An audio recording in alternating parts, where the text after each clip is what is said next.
Are your haircuts secretly making your neck look older, even if your face still looks great?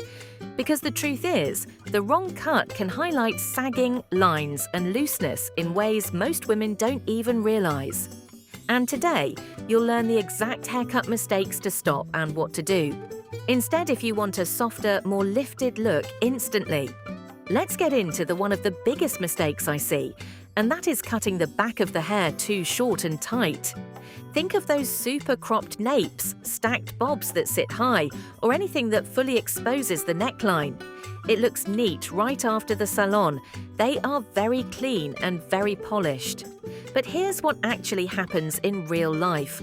When you turn to the side or tie your hair slightly back, the entire neck area is on display. Every line, every bit of looseness, every shadow. Instead of softening that area, the haircut is placing a spotlight on it. You will notice this even more in natural lighting or when you are out during the day. The hair stops high, and then there is nothing to break the transition between the jaw and the neck. No softness, no blending. It creates a very sharp visual drop.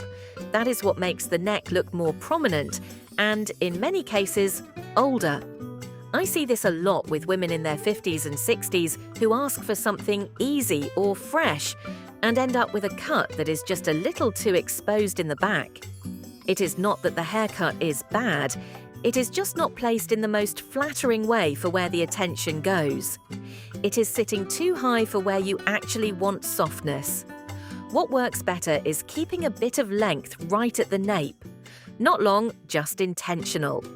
When the hair lightly touches or skims the neck, it creates a soft shadow.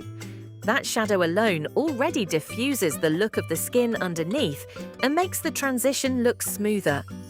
A textured bob that falls just below the hairline is a great example. When you move your head, the ends shift slightly and blur that area instead of outlining it. A soft layered cut that tapers gently into the neckline also works beautifully. It blends instead of stopping abruptly. Even something as simple as asking your stylist to not cut the nape too high can change the entire outcome. You still get a clean shape, but with a softer finish that does not expose everything all at once. Now, if that first mistake exposes the neck too much, this next mistake is heavy and one-length cuts. It does the opposite, but still ages you. Blunt one-length cuts can look sleek at first, very polished and very put together. But on mature hair, especially in your 50s and 60s, they tend to drag everything down without you realizing it. Here's what it looks like in real life. The ends sit in one straight, solid line. No breaks, no movement. If that line hits right at the jaw or the upper neck, it creates a strong horizontal weight. And that weight visually pulls everything downward. You can see this clearly in a chin-length blunt bob. From the front, it forms a boxy shape. From the side, the hair just sits there, pressing against the jaw and upper neck. There is no lift, no softness, just a straight edge that makes the lower part of the face look heavier. The same thing happens with shoulder-length cuts that have zero layering. The ends start to look thick and stiff, especially if the hair is slightly dry or coarse. Instead of moving, it hangs. And once it hangs, the eyes naturally follow that downward direction straight to the neck area. What works better is breaking that line gently. Not dramatic layers, not choppy cuts, just soft, intentional layering that adds movement without removing fullness. For example, adding very light layers underneath keeps the shape looking full, but allows the ends to separate slightly when you move. That alone softens the entire outline. Face framing pieces that start around the cheekbones also help lift the eye upward, which balances the lower face and neck. Even something subtle like point cutting the ends can change how the hair sits. Instead of one thick line, the ends become a little more diffused. When you run your fingers through it, or when there is a bit of movement, it no longer looks heavy or stiff. The goal here is simple. You want the hair to move, not sit. You want softness, not a solid block. Once that weight is lifted, the whole face looks lighter, and the neck area does not carry all the attention anymore. And speaking of harsh lines, haircuts with sharp and harsh edges is one that a lot of women don't realise is aging them instantly. Super precise, razor-sharp cuts can look modern, but on mature features, they can be a little too unforgiving. As the face softens over time, the skin around the jaw and neck naturally loses some firmness. So when the haircut is extremely structured, like a perfectly blunt bob with crisp edges, it creates a strong contrast. The hair looks rigid while everything else looks softer. That difference is what makes texture in the skin more noticeable. You can see this clearly when the ends are cut in a perfectly straight line. No movement at all. When the light hits, that sharp edge outlines the jaw and neck area instead of blending with it.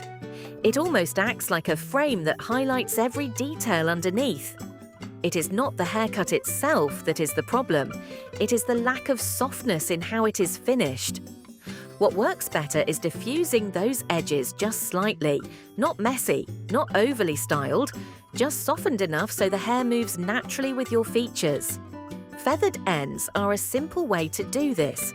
When the ends are lightly thinned or shaped, they no longer sit as one solid line. They shift a little when you move, which softens the overall look. Soft texturizing does the same thing. It breaks up that hard edge without removing too much density.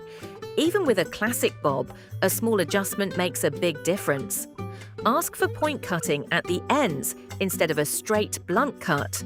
That tiny detail changes how the hair falls against the jaw and neck. It blends instead of outlining. When you run your fingers through it, the ends separate slightly instead of staying stiff. When you turn your head, the hair moves with you instead of holding a fixed shape. That movement alone makes everything look more natural and less harsh. The goal is not to lose structure, it is to soften how that structure shows up. Now, as you go on through life, a hairstyle that is flat with lifeless shapes is subtle. But once you notice it, you won't unsee it. Flat hair is one of the fastest ways to make the neck area stand out without you realizing why. When the hair sits too close to the head, especially around the crown, it removes any sense of lift. Everything stays low and close. And once that happens, the eye naturally travels downward, right to the jawline and right down to the neck. You will see this a lot with fine or thinning hair that is cut too long or left without any structure. From the front, it can look okay, but from the side, the shape looks collapsed. The crown is flat, the sides fall straight down, and there is nothing pulling the attention upward. A very common example is shoulder-length hair with no layers at all. The top stays flat, and all the weight collects at the bottom. So instead of creating balance, it creates a downward shape that quietly highlights the lower face and neck. What works better is building volume where it actually matters. That is at the crown and the upper sides, not everywhere, just in the right places. You do not need dramatic layers to fix this. In fact, too many layers can make thin hair look even thinner. What you want is strategic layering. A layered bob is a great option because it gives lift at the top while keeping the ends light and movable. A soft shag can also work if you want more texture, especially if your hair has a natural wave. Even a shorter cut with a bit of height at the crown can completely change how your profile looks. A simple adjustment like adding shorter layers at the crown can create natural lift without needing heavy styling. When you dry your hair, it will not just fall flat. It will have a slight shape that holds. That alone helps redirect the eye upward. You can also notice the difference when you move. Hair with volume shifts and lifts slightly, while flat hair stays close to the scalp. That movement adds life to the overall look and takes attention away from the neck area. The goal is balance. Once there is lift at the top, everything else starts to fall into place more naturally. So if your haircut has been feeling a little off lately, it might not be your hair at all. Which of these mistakes have you been noticing in your own haircut lately?